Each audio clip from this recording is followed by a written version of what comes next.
buenas tardes. Sean todos bienvenidos a De Tertulia y algo más con la Guayaba de Pascal. Todos los jueves a las 5 de la tarde nuestros programas quedan colgados en YouTube con nuevos personajes, nuevas entrevistas. Hoy tenemos como invitado a un escritor con una producción literaria que nos lleva a través de la poesía, el cuento y el ensayo. Es también dramaturgo, es narrador, es director teatral y también es actor. Estoy hablando de José Tomás Angola. José Tomás es periodista de formación, pero está entregado al cultivo de la narrativa y de la poesía. Su extensa obra le ha hecho merecedor de importantes premios, tanto en Venezuela como en el exterior. El más reciente de ellos fue el premio Isaac Chocrón, que recibió en 2019 en la mención de dirección teatral. José Tomás tiene más de 10 libros publicados, ha participado en conferencias en la Casa de Madrid, de América en Madrid, en el Instituto Cervantes, tanto de Estocolmo como de Río de Janeiro. Es un constante invitado en simposios y conferencias internacionalmente. Como dramaturgo, su obra ha sido escenificada en México, en Francia, en España y en Estados Unidos. José Tomás hoy nos visita para conversar sobre sus proyectos más recientes y entre ellos hay uno que está ahorita, que lo podemos ver en YouTube, que es el proyecto Matria, que son una serie de piezas teatrales producidas por la Asociación Cultural Humboldt. José Tomás, bienvenido a esta tertulia. Mi pregunta en principio va orientada a este proyecto Matria. Tienes 4 piezas en YouTube que están completamente accesibles y libres para el público, trabajando temas femeninos. ¿Puedes hablarnos un poco más de este proyecto? Bueno, de este proyecto no, de este trabajo. Sí, es un ciclo, como bien dice. A mí siempre me encantan las presentaciones porque uno se ha hablado en tercera persona afuera, él, y uno se pregunta, ¿de verdad? ¿Ese señor hizo todo eso? Bueno, y traté de resumirlo porque verdaderamente tienes una producción literaria tremenda que nos llevaría medio programa solamente a hablar de lo que has hecho. Entonces, tratamos de ser muy puntuales. A mí ya me estaba asustando hacer preguntas. Yo iba a decir, se me fue el internet. Al final lo más relevante y lo mejor es lo que hay que hacer, no lo que ya hicimos. Yo por eso soy de mirar para adelante. Mira, Matria es un proyecto que tiene varios años de escritura, posiblemente tenga ya 15 años. En una oportunidad, yo me propuse desarrollar una aproximación, un tanto quijotesca de mi parte, pero una aproximación a la historia de Venezuela desde las voces femeninas. Yo sentía en ese tiempo, incluso en esa época específicamente, no era algo que se cuestionara, no era algo que se viera como necesario. Los tiempos presentes han dado la razón de que hay que hacer revisiones constantes a las maneras de acercarnos a los hechos culturales y en especial sobre la... Y en Venezuela la historia era algo muy contada por hombres para hombres. Es más, y no solo de hombres para hombres, sino era contada de hombres militares para hombres militares. Nuestra historia está llena de caballos, sables, espadas y bayonetas, que también deja muy por de lado a todo lo que son los prohombres civiles, las mujeres que desempeñaron labor desde una sociedad civil y no necesariamente enfrascados en las batallas. Pero bueno, al margen. Cuando yo escribí Matria, en una primera oportunidad, la idea original eran 100 monólogos. Y me propuse construirlos en una gran... Y eran monólogos porque me interesaban las vidas puntuales de cada mujer. Y cada uno iba a buscar una forma escénica diferente para representarlo. Una línea de trabajo distinta. Y entonces empecé por las que me llamaban más la atención. Luisa Cáceres de Arismendi, Teresa Carreño, hice también la de Sor María de los Ángeles, que es la que se considera la primera poeta venezolana, Y una sobre Ligia Parrayán, que en el tiempo en que lo escribí estaba viva, lastimosamente creo que falleció hace un par de años, y que era todo un precedente histórico en cuanto a la ley penal en Venezuela con respecto al adulterio y a cosas que era una ley profundamente machista. Y ella es la que propicia un cambio interesante. Por ejemplo, en esa ley decían que si un hombre mataba a su esposa descubriéndola en un acto de infidelidad, eso era legítima defensa porque él estaba defendiendo su honor. ¡Qué En locura! cambio, No, si lo hacía la mujer era homicidio. Yo, ¡Qué maravilla! Qué bueno. ¿Qué cosa es esta? Ese caso en los años 40 lo permitió cambiar la ley y equipar los dos, la calificación de ambos delitos es homicidio, pues. A menos que haya premeditación, que sería asesinato. Pero entonces, en ese proyecto, en ese proceso fui andando y a mitad de camino me quedé sin munición porque hubo poco interés por hacerlo. Propuse en varias instancias, traté de producirlo, pero no conseguimos el patrocinante ni la fuerza económica para poder lograrlo y yo me fui quedando en el camino. Tengo casi finalizado uno sobre Teresa de la Parra, que me encanta y algún día lo retomaré. Otro sobre María Leonza. Tenía otro sobre Argelia Laya, que también en esa época estaba vivo cuando yo estaba escribiendo. Es decir, habían como algunas cosas que estaban ya puestas y estaban avanzando, pero bueno, decidí parar. Y coincidencialmente, en el momento que paré la escritura, empezaron a surgir gente que se interesó. La primera fue Iraida Tapias y Rebeca Alemán, de Water People, y decidieron hacer una lectura dramatizada en el CELAR. Y de ahí en adelante, de una manera mágica y maravillosa, para mí me encanta, me fascina, esas se han vuelto las obras mías más representadas en el mundo. Se han estrenado en infinidad de lugares. En Venezuela se han hecho ya 3 veces, 4 ahorita en grabación.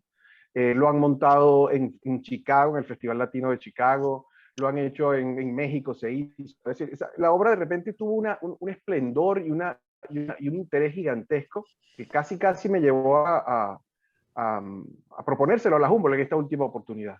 Yo le dije, mire, esto es realmente del año pasado. Yo tengo que contar que hay unos tiempos instantes, unas cosas particulares aquí. Todo lo que están viendo se hizo el año pasado. Yo sufrí un severo accidente en diciembre del año pasado. Tuve una fractura triple de tibia y peroné, un accidente doméstico de lo más tonto, pero fue terrible, que todavía hoy en día me obliga a caminar en bastón y espero algún día poder volver a bailar cha-cha-cha, pero por lo pronto no puedo hacerlo.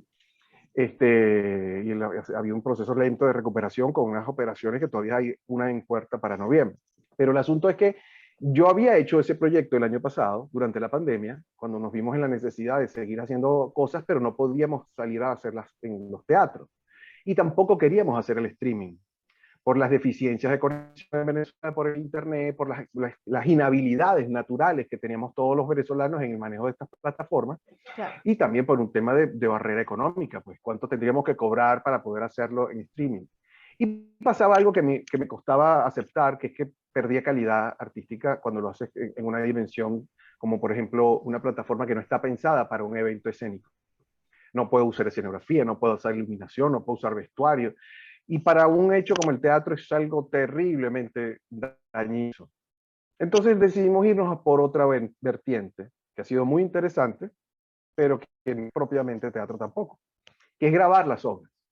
Las ensayamos, las escenificamos, hacemos todo el aparataje teatral, la máquina teatral funcionando, con vestuarios, con escenografía, etcétera, pero hacemos un one shot, hacemos una sola función sin público y en esa función se graba. Empezamos primero tímidamente, que son las primeras cosas que está viendo, el Macbeth que está puesto ahí al principio de la página web de la página YouTube, canal YouTube de la Asociación Cultural Humboldt, fue lo primero que hicimos, que fue lo último que yo hice en teatro, eso fue en el principio del primer trimestre del año pasado, fue lo último que hicimos y ventajosamente se logró hacer una grabación de una función muy buena y eso es lo que están viendo. Que por cierto, todavía no lo entendemos ni la Asociación Cultural Humboldt ni lo entendemos nosotros, pero está superando ya las 21,000 visitas, que es un número enorme para Venezuela y para teatro, y más para una obra de teatro que dura 3 horas y media, que es un clásico.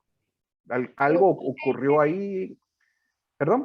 Justamente en la línea de ese proyecto, que además fabuloso y y, y con una trascendencia en el término no solamente de la historia, sino de la voz femenina venezolana en esos diferentes ámbitos. ¿Cómo es ese proceso de primero seleccionar, porque hay muchísimas otras voces femeninas también de relevancia, no solamente cómo seleccionarlas, sino que hablar y coordinar en algunos casos la realidad con la ficción o la historia con la ficción? ¿Cómo hablas desde esa voz femenina, ese proceso creativo sobre todo? Bueno, lo primero que tengo que decir, y lo tengo que decir responsablemente, es que eso no es historia. Uno no va al teatro a aprender historia, ni va a leer una novela para aprender historia. Eso es ficción que parte de hechos históricos reales. Pero hay todo un trabajo creativo, recreación poética, para poder darle una dimensión escénica que sea, que permita validar el espacio teatral o la forma de expresión teatral. Yo me dejé llevar un poco por mi intuición. Había personajes que me interesaban mucho. Por ejemplo, yo había escrito ya un cuento sobre Luisa Cáceres de Arismendi, que está publicada en uno de mis libros, que es Esa noche llamada muerte. Ahí está ese libro, ese cuento, perdón. Y me llamaba muchísimo la atención por todas las cosas que ella había vivido, pues que era una situación tan cosa, tan potente, tan terrible, ella apenas era una niña, y ella tuvo que cargar a cuestas toda la cosa ominosa, malvada de una guerra en donde ella apenas era una persona que se asomaba con una primera criatura en ciernes por nacer. Era tan terrible todo que yo decía, como una niña, porque prácticamente era una niña, podía manejar aquello. Y eso fue la voz que me llamó para meterme en sus interioridades. Ahí yo hablo de la madre, y la madre desde el ejercicio de una persona que no tiene ningún tipo de experiencia, que solo ha sido hija y todavía sigue siendo muy joven. Entonces no tiene la dimensión de la madre como responsabilidad o como rol definitivo de vida. Es algo más bien impuesto. Después tenía el caso de Teresa Carreño, que me interesaba muchísimo. Había hecho investigaciones sobre Teresa Carreño en ese momento. Tenía pensado escribir una biografía sobre Teresa Carreño, pero se me adelantó otra gente, entonces no la escribí.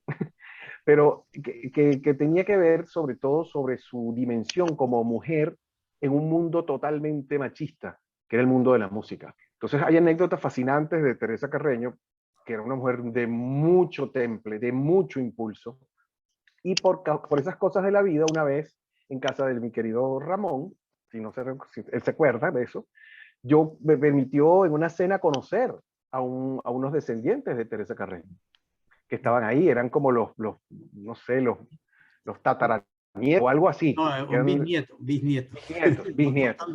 Sí. Exacto. Y era fascinante y conversé con ellos, y eso también me atrapó y me lanzó un poco más por esa vía. Y en el caso de Sor María de los Ángeles, era la cosa tan absurda que uno tiene tan identificado, que la primera voz poética venezolana que habla desde una territorialidad y una comprensión absoluta como hombre, y le da una voz única a la poesía, con todo lo que significa ser poesía vernácula, autóctona, con la sensación del espacio, es Andrés Bello. Y eso estaba totalmente estudiado y estaba totalmente identificado, pero cuando no se volteaba a ver cuál había sido la primera mujer poeta, no existía. Eso es algo recientísimo. A finales del siglo pasado, del siglo antepasado, 19, Julio Calcaño publicó por primera vez ese poema que se llama Nelos, que es un poema en donde se rescata la voz poética de lo que fue esta monja carmelita. Y muchos años después, Roberto Lovera de Sola y Luz Machado publican el segundo poema, y son los que le dan entidad y la presentan. Y yo decía, pero qué retraso tan absurdo y tan terrible con la literatura femenina en Venezuela, que no sabíamos quién era la primera voz femenina, o nadie se había puesto a pensar cuál había sido la primera voz femenina y lo había estudiado. Me llamó tanto la atención y me tomé totalmente las libertades, porque es un personaje muy oscuro de nuestra historia. Al final, lo más interesante que puedo decir es que es una voz de un hombre que trata de entrar en la mente, en el corazón de una mujer, y lo hace desde la experiencia vital que tiene, porque yo he sido hijo, he sido esposo, tengo esa potestad de conocimiento de la mujer desde mi dimensión masculina.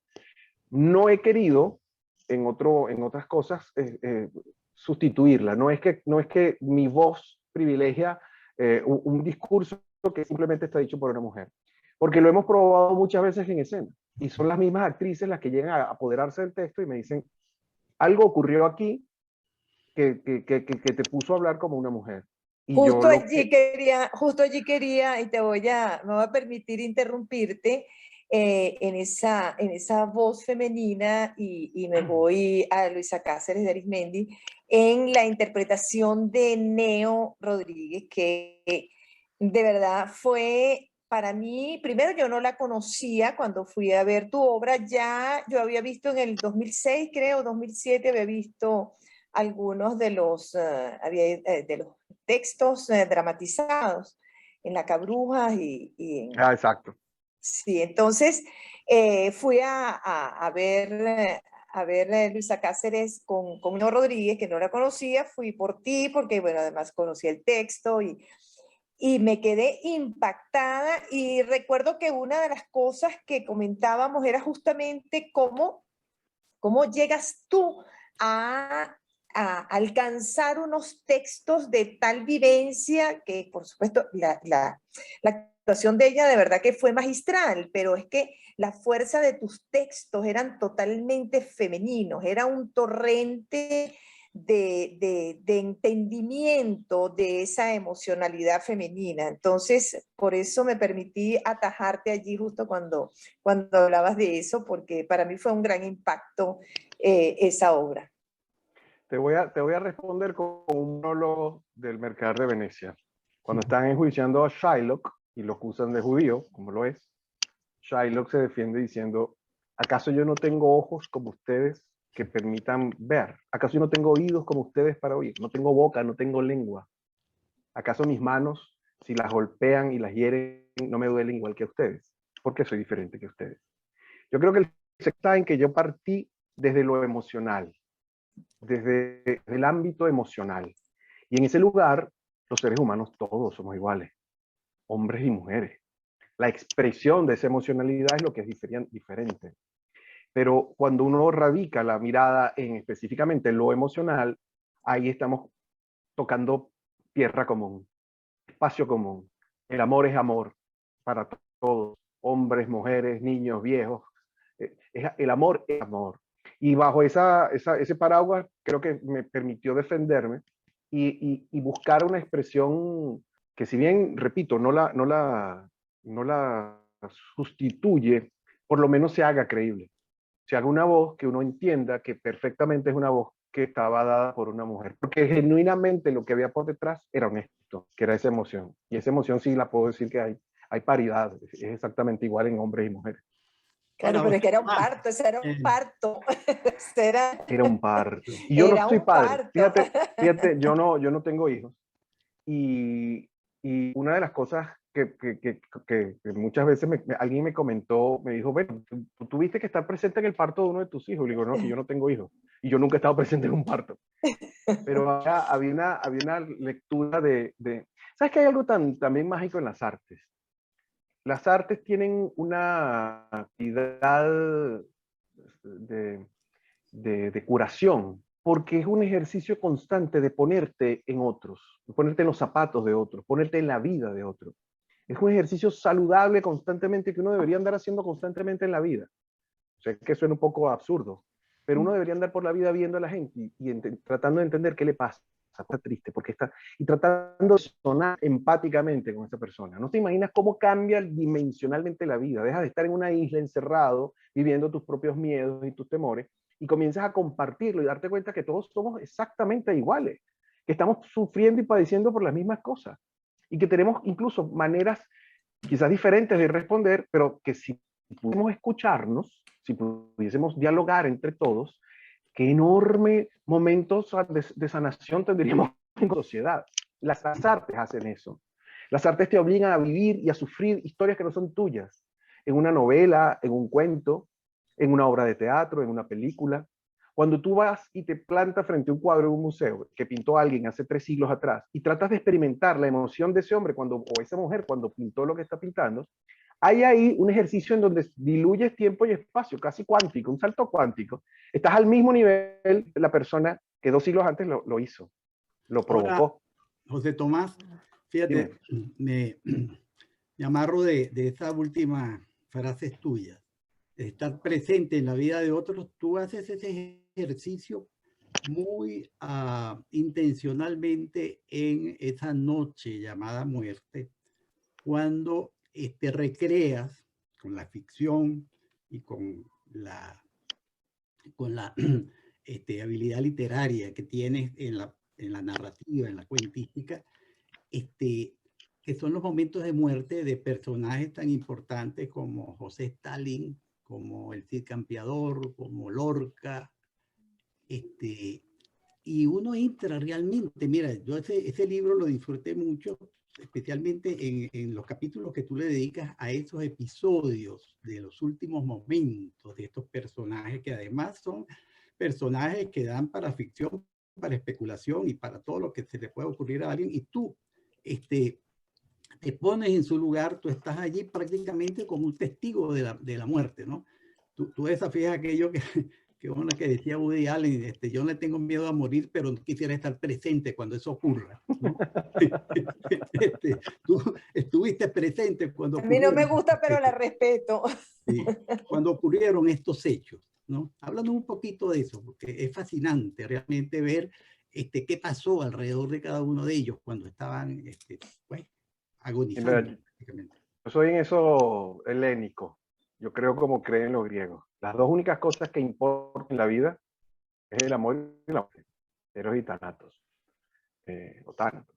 Esa es la última frontera de conciencia y de pensamiento y de reflexión de todos los seres humanos.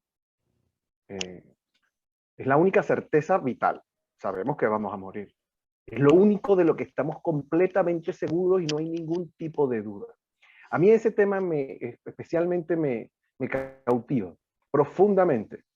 Yo en eso soy, como los filósofos dirían, muy escatológico. Me interesa ese último momento, ese drama de último momento, porque es el gran drama. Es el gran drama y es el que desafía todas las corrientes de pensamiento, es el que estimula, mueve y agita todas las culturas, todas las profesiones de fe, la que justifica infinidad de preguntas que no tienen respuesta y que se han hecho desde el mismo momento en que nos bajamos de la rama y se nos cayó el pelo del cuerpo y dejamos de ser australopitecos y empezamos a tener gestiones intelectuales. Y siempre me llamó mucho la atención que hasta grandes figuras, ante ese evento, que es tan mayúsculo, les causara tanto respeto, tanto escozor, tanta intensidad. Recuerdo con muchísimo, una de las cosas más profundas que pude yo participar cuando estaba elaborando ese cuento, el miedo que tuvo Cristo ante la muerte, sabiendo quién era Cristo y todo lo que venía después de la muerte.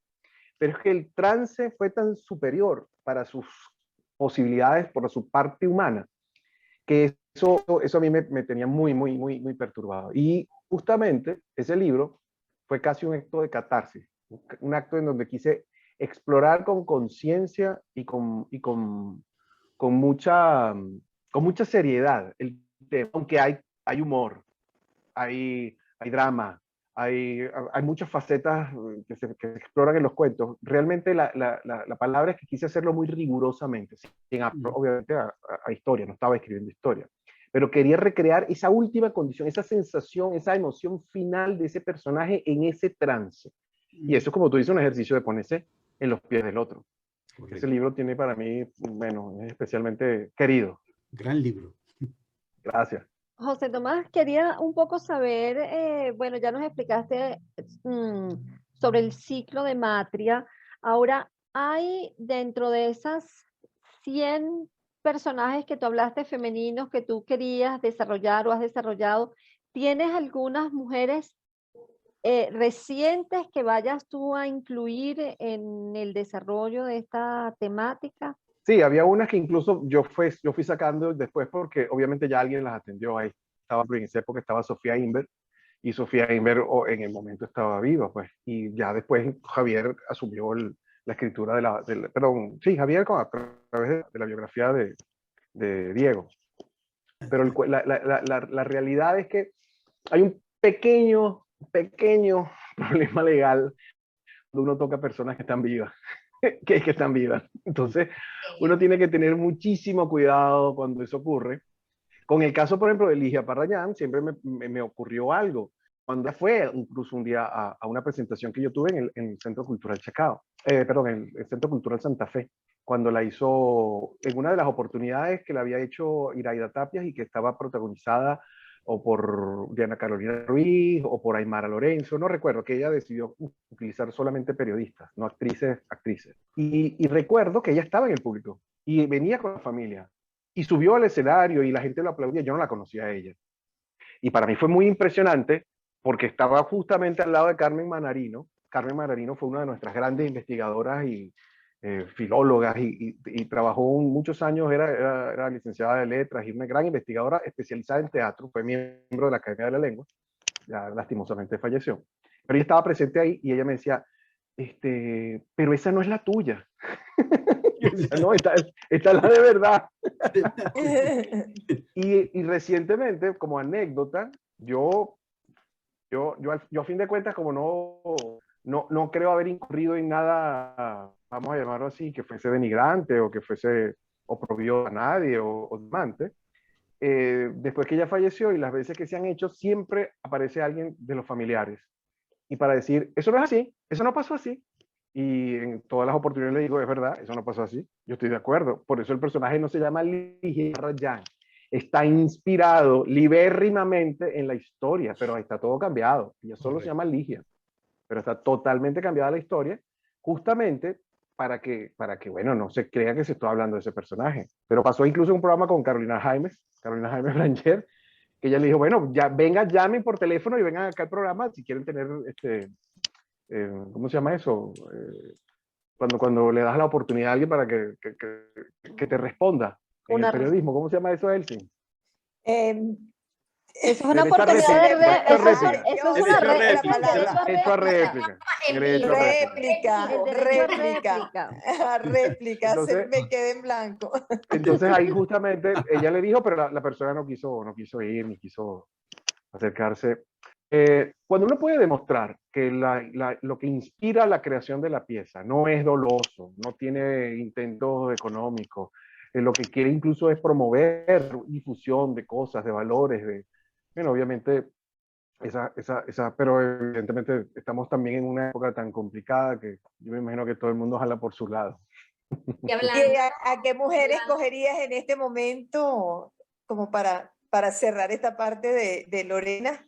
Mira, hay un personaje femenino que a mí toda la vida me interesó especialmente. Me parece que es una mujer con una vida muy, yo no diría trágica, aunque terminó trágica, pero con una mujer que le costó muchísimo moverse y andar en tierra de puros hombres, y que cuando uno analiza las críticas que se le hicieron a su obra y los comentarios que se hicieron, muchos de ellos eran un sesgo fundamentalmente machista. No la dejaron surgir como autora, que es Gloria Stolk. Es una gran novelista venezolana, que era poeta, que fue diplomática, fue embajadora, murió creo que en los años 80, ya con cierta edad, murió, se suicidó. Entonces hay unas situaciones tan particulares en la vida de esa mujer, una mujer que además llegó a la Academia de la Lengua, una mujer que vendía muchísimos libros y tiene una gran tradición como vendedora de libros en una época en donde no existían mujeres escribiendo, o muy pocas. Los años 50 las contabas con los dedos de la mano, Ida Granco, Elizabeth Shaw, o sea, eran muy poquitas. Y ella se destaca, esa vida particular de luchar no solo contra ya el demonio de la creación, que es terrible. Escribir es un proceso que la gente cree que, ay, que esto es un genio, se siente y escribe. No, es dolorosísimo. Si yo pudiera evitarlo, lo evitaría. A mí no me gusta escribir. Es una cosa que me contrasta con mis dolores, con mis pesadillas, con mis demonios, con mis intensidades, también con mis cosas bonitas. Pero en el fondo es un contraste total. Imagínate que un cajero tuviese que trabajar toda la vida, cada vez que se sienta frente a la caja, sufrir contra sus pasiones, sus demonios. Sería terrible. Pues. Bueno, eso es lo que hacemos. Con los demonios de otro. Eso es lo que estamos trabajando. Entonces, si a mí me pudieran poner a escoger, ¿qué prefieres trabajar, leyendo o escribiendo? Yo preferiría trabajar leyendo, pues es mucho más placentero. Pero lo disimulas bien. Y hablando lo disimulas bien. ¿Qué demonios, pasiones o momentos te hacen escribir poesía? Esa es una pregunta. Y la otra, porque esto es tertulia y algo más, Dijiste que cuando soltaras el bastón, no el moño, el bastón, vas a bailar. ¿Qué te gusta bailar? A ver, yo soy clásico, se nota por la barba, pues yo soy de boleros y de cosas así, romanticón, romanticón. Pero, pero con respecto a lo otro que me estás preguntando, yo creo que quien quiera conocerme, con que vaya a mis libros y lea, se dará cuenta, yo soy demasiado transparente. Es una de mis debilidades. En mis obras de teatro me expreso, siempre estoy presente de una forma muy inequívoca. No me oculto, no utilizo mis propias emociones para disfrazarlas o entretener haciéndolas pasar por otras cosas, sino que las pongo genuinamente sobre el escenario y sobre el libro. Yo creo que yo escribo porque no puedo evitar hacerlo. Cuando consiga la manera de evitar hacerlo, le juro que dejaré de escribir. Te dedicas a leer. Exacto. Creo que en el fondo uno escribe sobre lo que le perturba, sobre lo que le sacude, sobre lo que le interesa, sobre lo que lo conmueve. Total. Yo tuve también una época de mi vida en donde me dediqué al ejercicio de la literatura, no de la literatura, de la escritura como profesión. Yo escribía telenovelas. Y ahí te das cuenta que es otro mundo. Claro. Es otra realidad totalmente diferente. Tiene más que ver con la maña, con el truco, con la técnica, con el olfato que trabaja sobre el auditorio, sobre el momento histórico. Por eso no creo que entre en la categoría de arte, pues. No tiene esa estatura, porque no tiene el proceso genuino que tiene el arte, que convoca una identidad, una pasión, un momento, una reflexión contra otra, que es la del lector. Y ahí confluye un choque. En la televisión es más algo para entretener, para no pensar mucho, para diluir, y bueno, hoy en día ni siquiera, porque ya ni existe, ya la televisión ni existe. Y más para complacer que otra cosa, ¿no? Exacto. Claro, y con tu obra tan prolífica, José Tomás, porque realmente no solamente tienes un trabajo profundo, intenso hecho en teatro, sino que tienes mucha narrativa por detrás y la que tienes y la que viene, ¿no? Tienes cuentos, tienes poesía. Hace rato decías que no querías escribir o que no te gustaba escribir porque te conecta con tus dolores, sí, con tu sensibilidad. Entonces, esto nos lleva a decir que tú estás diariamente sensible porque, porque con toda la cantidad de... Tan O sea, prolífico. claro, o sea, la cantidad de tinta, máquina de escribir, ahora computadora que tienes, oye, o sea, si te Bueno, duele tanto, ¿cómo haces? yo tengo un grupo de amigos médicos. Ellos tienen un grupo de teatro que se llama el Grupo de Teatro Asclepión, que son médicos del Centro Médico. Ahí está Elizabeth Irauquín. Es un grupo de médicos muy chévere son médicos que ya tienen cierta edad, es decir, ya no son jóvenes practicantes, sino que ya tienen obra, vida, grandes reputaciones, y últimamente cada vez más están dejando de un lado la medicina y están más bien enfocándose en el teatro y están haciendo muchas cosas de muy alto nivel. Y yo les preguntaba a ellos cómo hacían para habitar todos los días el espacio de la muerte, porque eran médicos y estaban todo el día enfrentándose al dolor del otro, al padecimiento, a la enfermedad. Era un ejercicio diario, en horarios, de lunes a viernes y los sábados y domingos cuando había emergencia. ¿Cómo hacían? Y ellos me respondían de una manera muy interesante, que me decían, aprendes a vivir con eso, no te lo quitas, no te haces indiferente, no lo borras de ti, pero aprendes a vivir con eso.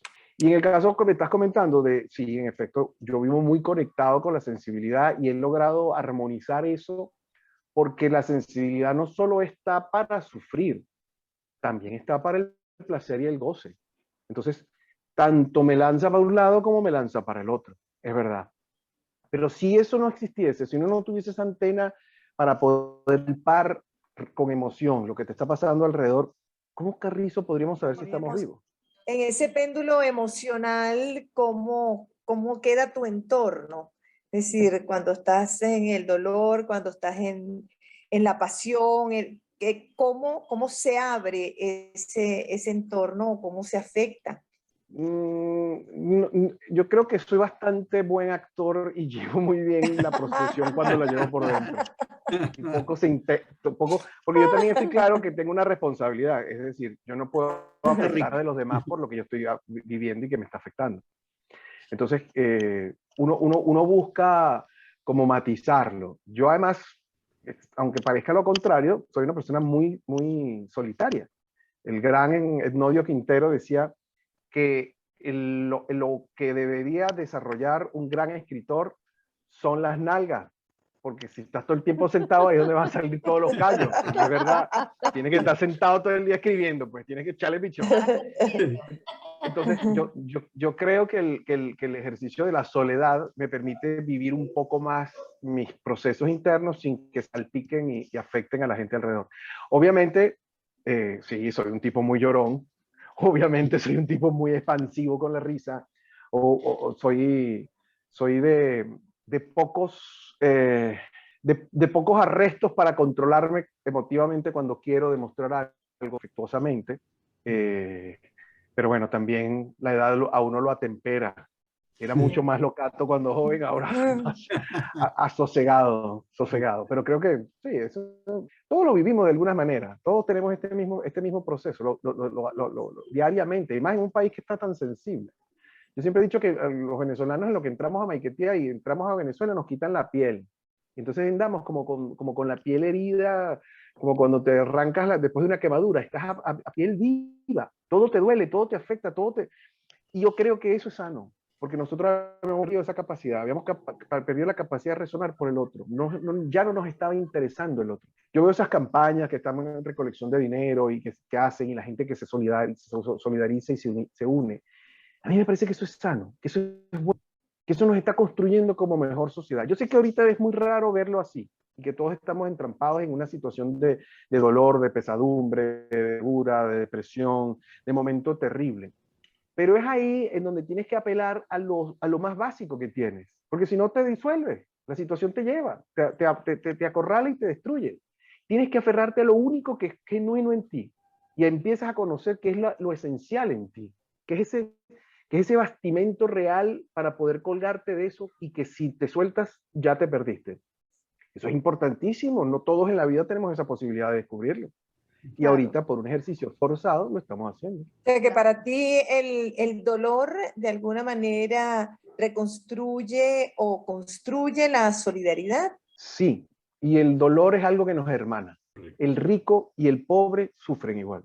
El invidente y el que ve sufren igual.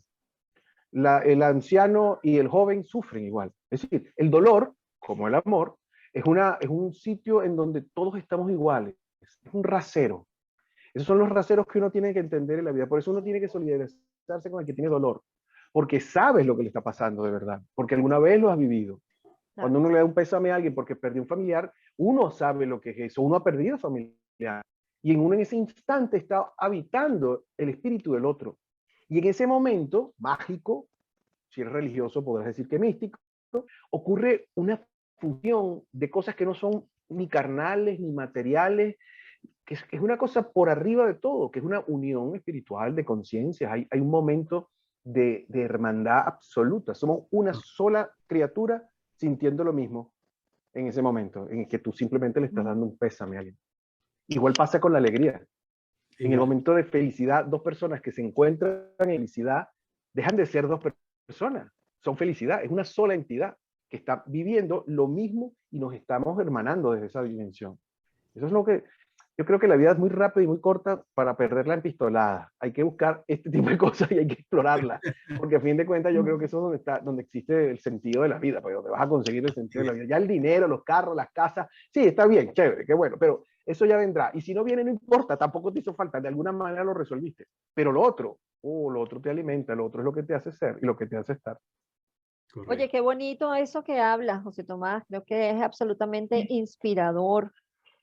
Nosotros estamos llegando al final.